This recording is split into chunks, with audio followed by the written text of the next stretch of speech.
Salama daholo daondera ho resahana ny vaovao malaza amin'izao fotoana izao mahakasika ny fanambarany ireo amin'ny andaniny sy ny ankilany eo amin'ny antoko politika maro isantsokajiny na ny eo amin'ny fitondrana izany na ny mpanositra samy nilaza moa izy ireo fa ampy izay ary samby nilaza ihany koa fa tsy ekena itsony ny fanakorontanana sy ny maro hafa. Ka izay no fakafakena amintsika ato anatin'ity video ity ka manasitsika rehetra anaraka an'ity video ity hatramin'ny farany. Aza dino ny milaiky ny video antsika ary tsarovatrany ny miabony amin'ny chaîne antsika mba afanareo manaraka tsy tapaka ny video zay lefa amintsika tao matapatagasy toy izao ny fanaovana azy tsy ampendely isika fa avy hatrany tonga de vavany ndawary. Milona dirantsika amin'ny pitsopitsony izay mahakasika ny fanambarany etsy andaniny sy ny ankilany amin'izay tsy fitiavana ny korontana izay dia ndao aloha ho resahana amintsika ny olana eo amin'ny resaka ny jirama. Tany Andravoangy nidina an-dalambe nimponina fa tena leo ny fahatapatapahan'ny rano lava andro manalina ary ihany koa ny fahatapahan-jiro. Na dia mivoaka ny trano izany na dia miditra ny trano dia tapaka lava foana ny rano sy ny jiro eny amin'ny faritry ny Andravoangy iny ka izay no nahatonga anireo mponina ny Andravoangy tezitra mafy ka nidina an-dalambe nandoro ireo kodiarana sy nanakandalana mihitsy ireo mponina naneho nyzany hatezeran'izy ireo zany.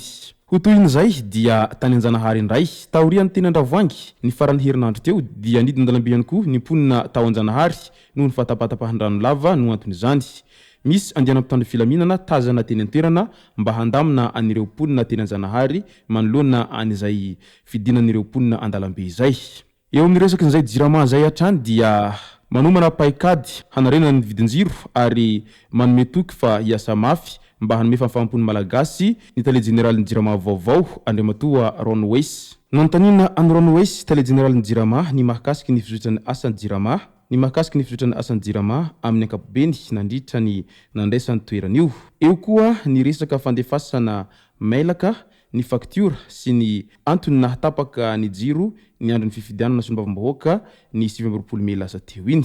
Nambarany fa ny jirama dia manana olana be dia be eo ny vidin-jiro noho ny resaka fampiasana solika ary ny olana manaraka dia ny fitsinjarana ny herinaratra eto Madagasikara mihitsiny. Ny antony satria midadasika nositsika ho izy ary mbola tsy mahasanika ny tambazotra na ny réseau. Ankehitriny nefa dia miara-miasa amin'ny jirama rehetra Ron Wes izay tale generaly ary manomana paikady hanarena ny vidinjiro. Eo amin'izany lafiny izany ihany koa ho izy hatrany dia nambarany fa mila fanovana be ny jirama amin'izao fotoana izao. Tsy ho vita indray andro nefa izany fa mila fotoana maharitra.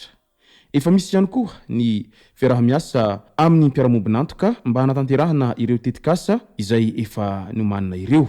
Anisan'ny fanovana ihany koa ny fandefasana ny facture amin'ny alalan'ny mailaka. Ho an'izay manana mailaka dia azo alefa mailaka ny facture, ho an'izay manana finday dia azo alefa amina finday ny facture. Izay tsy manana anireo kosa dia mbola ilay fomba mahazatra teo aloha ihany no handefasana izany. Hoy ihany Ron Wes tale general ny jirama ary mbola fanomboana ihany koa izany fa maromaro ny fanovanana ho hita ary manome toky fa hiasa mafy mba hanome fahafahampony malagasy rehetra ary hanome tolotra tsaratsara ihany koa ny jirama ho izy hatrany.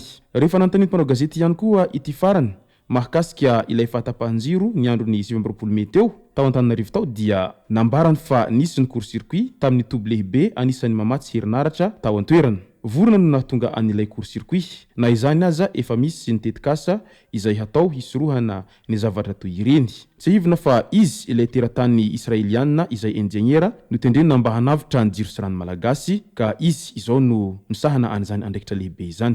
Isandan'izay moa dia no amarinina teny amin'ny lapan'ny tanàna Analakely ny fananganan-tsaina ho fanamboarana amin'ny fomba ofisialy, ho fanombohana amin'ny fomba ofisialy ny fankalazana ny fa 420 taona ny verenan'ny fahaleovantenan'i Madagasikara sy ny joroan'ny foloalindahy malagasy izay notarin'ny Premier Ministre lehibe ny gouvernemanta Ntsay Christian sy ny ministre ny foloalindahy General Savelo Lalamonja Delphin. Nambaran'ny Premier Ministre fa zava-dehibe izao fankalazana izao amin'ny mahamariky ny hita maso ny fanamarihan'ny vahoaka malagasy ny fiandrianan'ny pirenena. Nanolotra fisaorana manokana ho an'ny foloalindahy malagasy ihany koa ny tenany amin'ny fandraisana adidy sy andraikitra maro teto amin'ny tany sy ny firenena amin'ny fiarovana ny vahoaka sy ny fananany ary ny androm-panjakana. Rehefa nanontaniany mpanao gazety ny Premier Ministre manoloana ny endrika ny filaminana sy ny fitoniana taorian'ny fifidianana sy mombam-bahoaka dia nilaza izy fa tsy ekena ny fambolena korontana vita ny latsabato ary samy nifidy ny vahoaka malagasy. Tsy maintsy manaja ny lalàna isika ary misy rafitra napetraka nandritra ny famoahany vahoaka-pifidianana dia ny CENI sy ny HCC. Afaka mitarainany ny rehetra. Ny fanajana ny demokrasia dia miankina amin'ny tsirairay. Tsy ekena ny fambolena korontana satria tsy misy mahazo tombotsoa amin'izany isika, hoy ny Premier Ministre lehiben'ny gouvernemanta raha nilaza ny heviny mahakasika ny mpitsopitsony amin'izay mety hiendrika ny siny korontana amin'izao fiandrasana ny vahoaka-pifidianana izao. Etsy andanon'izay moa nilaza ireo avy amin'ny antoko-panositra fa ampy izay. Ampy izay ny fanitsakitsahana ny lalam-panorenana izay fahita fa miverimberina. Ampy izay ny fanerenana ny mpiasam-panjakana ho fitaovana hanodikodinana ny safidy sy ny hanaovana didy jadona. Ampy izay ny tsy maty manota, ny afitsoko ny dahalo ambony latabatra ary ny kolokolo izay zary raiky tapisaka amin'ny raharaham-bahoaka rehetra hatrany amin'ny raharaham-pifidianana aza. Ampy izay ny fanaovana raha matahora amin'ireo mijoro mitaky ny fahamarinana. Ampy izay ny fanekena vahoaka-pifidianana tsy mifanaraka amin'ny lalàna sy ny safidim-bahoaka marina. Tsy ekena ny fametrahana solombavambahoaka lany tany amin'ny hosoka sy ny halabato, hamolavola sy handinika ary handany ny lalàna. Io ny fiankevitry vondron-kery politika sy ny kandidà natolotry ny antoko tsy miankina izay nivory tao amin'ny La Rotonde Besarety tamin'ity fiantombohan'ny herinandro ity. Manoloana ireo fandikan-dalàna, fioaram-pefy, ny kolotsainy tsy maty manota, ny halabato sy ny maro hafa izay no antony nahatonga izy ireo naneho an'izay hevitra izy ireo izay. Takin'izy ireo ny fanavaozana tanteraka ny CENI sy ny HCC. Mazava araka izany na ny andaniny na ny ankilany na ny antoko eo amin'ny fitondrana sy ny ireo mandrafitra an'izay fitondrana izay na koa ireo antoko-panositra amin'izao fotoana izao dia samby tsy mankasitraka ny korontana ary samby tsy te hiditra amin'izany resaka korontana izany fa filaminana tanteraka no tadiavin'izy ireo ary ampatoniana no angatahan'izy ireo mba hampiarana ny rariny sy ny hitsiny mba hialana amin'izay savorovory lava izay tsy nahitam-bokany mihitsy mandraka tiny androany satria raha hiaina amin'izay savorovory lava izay foana ny vahoaka malagasy sy ny Madagasikara dia ataoko fa tsy ho afabela mihitsy amin'izay krizy ara-politika isa mihetsika izay.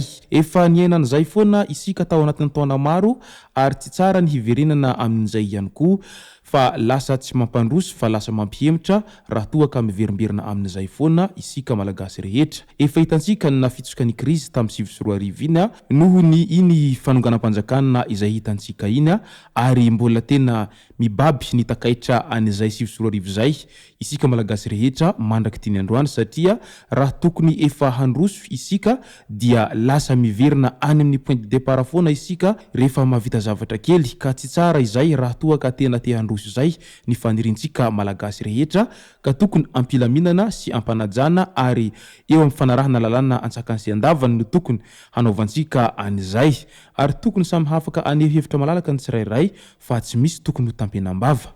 Izay moa ny masaka azona roso tao anatin'ity video ity tomboko lasy tomboko vavy misaotra antsika rehetra nanaraka an'ity video ity hatramin'ny farany azadiny ny milike ny video antsika ary tsy rovetrany miabone amin'ny sainina antsika mba ahafahanareo manaraka tsy tapaka ny video zay lefany misy tao matao atagasy tomboko lasy tomboko vavy mankasitraka dia mirary soa.